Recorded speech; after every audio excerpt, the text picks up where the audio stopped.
Hi, ladies. We are here at our Being Brave tour. This is our first episode. We are here with Dr. Stephanie Taylor White. Welcome, Stephanie. How are you doing? Good. Thank you so much. And we have invited 15 of our friends to come support us as we're sharing the stories. And we were talking earlier before we turned on the camera how important it is to share the stories of women and how that brings a bright light. And you never know who's going to listen to the story or who's going to grab a little piece of hope or inspiration from it. But we know when we show up and we show up in our light, it makes the world a little bit brighter. And so we are here. We're going to just have a little conversation about your story. And your story is called Faith. Yes.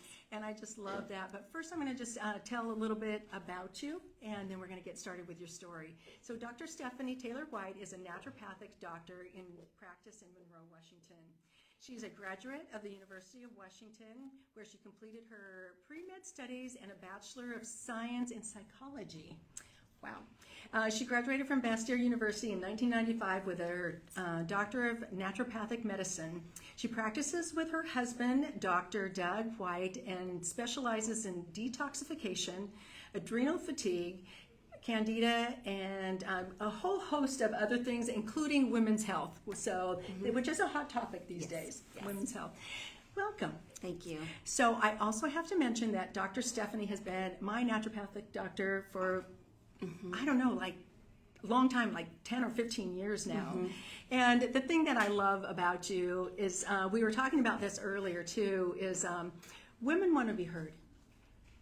And they want to know that somebody cares about what they're talking about. They want to be validated with their experiences and their emotions. And that's really what telling our stories too is about. Is about that shared experience. It's not always about the story or the circumstances that we relate to. It's about those shared things, about tapping into the fears, the grit, the overcoming, and all those pieces. So, so good to have you here. Thank you. Yes. So we're gonna. So Monroe, Washington. What do you love about it? It's a small town. It's a small community. Yeah. Patients come into our office and look at other people who come in the office and, oh, you go here. And, oh, yeah, nice to see you. So it's just a really small community. Yeah, I like that. where you recognize faces. Yes. Oh, isn't that great? And that's what I love about our gatherings, too, is that you get to see some ladies, and then if you see them out and about, it's like, oh, I know her. Hi. Yeah, exactly. That small town feel. So let's talk about your story. So your story is called Faith. Yes. Which is your daughter. Yes. And so tell the ladies, what is the circumstance? Tell us a little bit about the story. Yeah, where so it all starts. It starts really, I was 37, pregnant, excited, found out she was a girl, which my husband's family had lots of boys. We had a lot of nephews. So it was kind of exciting, especially for him, to have a little girl coming along. So that was, maybe it felt like at that time, the biggest surprise of the pregnancy. So did go with the midwife, went to the midwife's office 2 weeks early. So she decided to come 2 weeks early. So that does happen. And we were in there. So that was a challenging time, for sure. Her birth, she was not breathing, some issues at birth, but our midwife was wonderful, and she administered oxygen. Everything was great. And at one point she said, call to your child. And I knew that she meant call your child's spirit into their body. That was just part of this midwife really being holistic. And my husband was calling her name, which the name is my middle name and my mother's middle name. And so I always knew before I ever got pregnant, if I had a girl, I would name her Faith. So again, how it all turned out, today to have that name is amazing. So, when she said to call to your baby's spirit, I visualized, I could see a gold light coming down to her, and all I could say was, you can do it. You can do it. You can breathe, was what I was thinking. And I just felt a very spiritual energy and just felt like I said, you can do it. Everything turned out fine. She started breathing. Everything was fine. Nursing. And I felt like I had this beautiful baby girl, like I always wanted a child. And I was getting older. She might be our only one. So I was feeling just very happy. Right. But at the first midwife's visit, she was concerned. Oh. She said, Yeah, so things are going okay. Yeah. You Seemingly, yes. Yes, and so before you even have this little one, you're thinking as a mother these different things that how you want life to go. Yes. We all have those dreams and those visions of what we want and what we think it's going to look like, and it didn't really turn out that way. So no, what it happened definitely took a left turn. The midwife came and did the visit and felt that she was still a little too loose as a newborn, and I hadn't held many newborns, so I wouldn't know. And she also heard a heart murmur, and she said, "I think we should get your baby's chromosomes done. I think she might have Down syndrome." And at least I was verified by another professional who looked at her, and as an infant, she really didn't have a strong look of Down syndrome. They often have eyes that turn up and a very flat nose. She didn't have a lot of those strong features. Every person is, of course, is going to have different features, but it was definitely a shock. Yeah. So did you kind of sense something? I mean, here you are a doctor. I know. That was interesting. I think I was just really trying to be in the moment and be happy with my child. I think I was a little bit in not fully present, and this brought me down to, like, children can have health issues, and it really kind of woke me up a little bit, and I think I needed that. So as you're walking through this, you realize, hey, we got to take this little one to Children's, have her checked out. Yeah. Let's see what it is. Then you also find out some other things too that you had to walk through with her. So tell us kind of that moment where you realize you had to really tap into being that brave and face some fears that you were challenged with. Yes. So when the diagnosis came, it was the same day that my husband's best friend's daughter was diagnosed with leukemia. She's fine. She did wonderful with her treatment. And there was that sense of like, well, my child's healthy. The heart issue was on the minor side, so it was near the heart, not actually in the heart. And I felt I'm a very optimistic, I'm a very resilient person. I can move forward optimistically with this, but something in me felt off. I felt like I was crying a lot. I'm not much of a crier typically. I'm like, deal with what's there and then make a decision and go forward. And something was holding me back, and I was crying and kept crying. And I knew that there was something deeper inside that was an issue. And I, in the middle of the night, would just pray, God, reveal to me what is going on. I know it's normal to be sad, but it's going beyond what can be a healthy person. And when I quietly within myself, what came to me was that I had been judgmental to myself and insecure myself regarding being smart. Like, I was always felt like I was proving myself to be smart enough, which works great in university, in college, in school. You can have a test and you come out on top at the top of your class. That sort of proves to yourself that you're smart enough. But when it comes from a place of being insecure, that's not a healthy place. And I realized I was fearful that my child would have struggles just from that aspect. And I thought, if I'm judging myself and insecure myself with something she may struggle with, that's not healthy. You have to be there for your child fully. And so when I had that realization, it felt like that was pulled out by the root. Just the awareness that was driving me, I woke up and I went, oh, that's what's going on. And it suddenly, that was it. That was it. I felt like my sense of resilience, my sense of I can walk through this in a very supportive, positive way for my child in an environment that is going to make her the best person she is, not from an environment of judgment. And sometimes we do that with our kids or other people in our life. And it's really coming from our judgment within ourselves, which I always knew. So you had to fully accept who you were. You had to do this growth within. She was, she's just a baby. She's just a baby. And yet you had, reading your story too, you had these fears, projecting these fears onto her. Or what life might be like, or whatever. Yes. Really, and then taking a look at yourself and going, wait, this is coming This from is within you. from me. We do this in relationships. Yeah. We kind of react to someone else's behavior when it's really something we judge ourselves about. Yeah. So what were some of the doubts and fears that you had to face all through the years? Because now she's a young woman. Yeah. And so I would imagine all sorts of different things that you might have to grow through. Yeah. So what were some of those things for you? Yeah,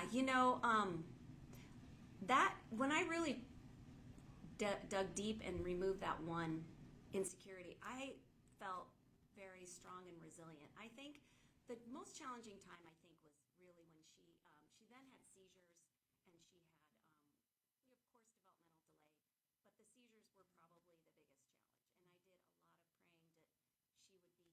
And I did a lot of praying that she would be healed of the seizures, which she finally was.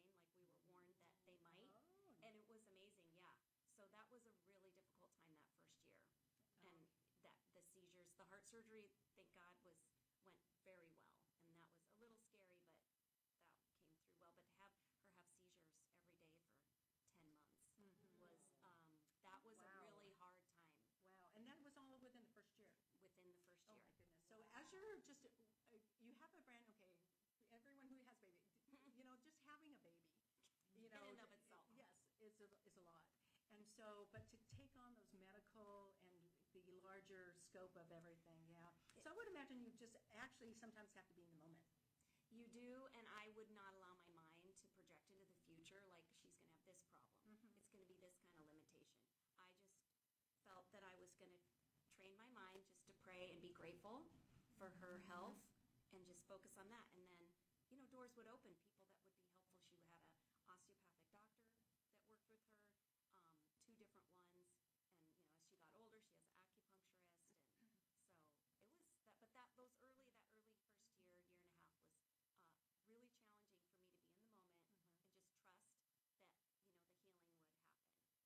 was really challenging for me to be in the moment and just trust that, the healing would happen. Yeah. So did you have a support system? Were there people who came around you, or how did you tap into that? Yeah, really, definitely, yes. My sister-in-law, her older daughter has autism spectrum, and they had a lot of children's hospital visits and a lot of challenges with her, and she was always there for me. She would come to children's and just sit with me at appointments. So someone who really had been with another child with challenges and disability. So that helped tremendously. And then I found the support group in King County. They have a Down syndrome community. And so I joined with a lot of other moms who have children with babies and children with Down syndrome. And that definitely helped. And I made a lifelong friend there. And she's still my friend today. Oh my gosh, yeah. Her son's just a couple years older than my daughter. They're friends. They've gone to activities together. And it's just the women in my life were incredibly supportive. My husband was wonderful. Absolutely seemed to have no trouble with the fact that she had, this diagnosis. So that helped a lot, that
close out, tell us a little bit about what was most unexpected about Faith, and then what you would like to leave the ladies with. What kind of inspiration or hope would you like to leave them with? Really, what was so unexpected is how highly passionate, motivated, and intelligent she is. We did a lot of home teaching. I was able to teach her to read by the time she was 4.5. She could read any word, and she was very focused, very interested. It didn't take much to get her attention, and she discovered a passion for performing. She has been taking dance classes since she was 8 years old, and she has a passion for that. She took more and more classes at a studio where they do competitive dance, and begged me for a couple of years, can I be a competitive dancer, which is all typical dancers. You know, there's nobody really with disabilities doing this. Oh, so she dances with she people is with the no only disabilities. yes she is the typically almost always the only dancer that comes on stage that has any sort of disability, and she has a competition coming up this weekend. And she has them every 2 or 3 weeks right now. This is competition season, and the studio's been so supportive. The owner has a daughter with Down syndrome, and so for the last 5 years she's been going on stage with her solo. She's 2 solos. She does a lot of different styles, and not nervous. She goes out there, and people sometimes are brought to tears. The judges are amazed at her passion. She's gotten awards, judges awards for her. Just they can see how much she truly loves what she's doing on stage. And I didn't realize she would have such a passion that would be so obvious, and that she's really spoken for. She says it all the time. That's all she wants to do. She takes classes, 5-6 days a week. That's been the biggest surprise, is how motivated and accomplished that she is in this area. Yeah, and what a testament to just really diving into your own passion. And what does that look like, and sticking with it, and just, oh my gosh, what a blessing. She's an example. She is an example. Do what you love, and don't think anything else. She knows, she's completely aware she has disability, and she says her purpose in life is to inspire people with disabilities to follow their dreams. That is actually something that she says. Yes. So. Okay, I think that is a perfect way to end this interview. Your daughter Faith is bringing just such a blessing to all of us, even though she's not here with us. But oh my goodness! So anything else you would just like to leave the ladies with? Just don't be afraid to look at yourself and confront those fears. When they're released, you're free to be more of yourself, and your life is in general going to be more successful in any level. Thank you for being with us. Thank you, ladies, for joining us and supporting Dr. Stephanie. Thank you so much.